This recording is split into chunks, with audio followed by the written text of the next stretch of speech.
Air conditioner AC एक ऐसा उपकरण है जो किसी बंद जगह जैसे कमरा या घर की हवा को ठंडा करता है, उसकी नमी कम करता है और हवा की गुणवत्ता सुधारता है ताकि अंदर का तापमान आरामदायक रहे।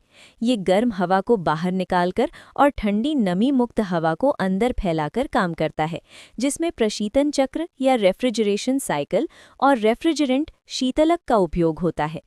इसे हिंदी में वातानुकूलक कहते हैं, जिसका अर्थ है वातावरण या हवा को अनुकूल बनाना।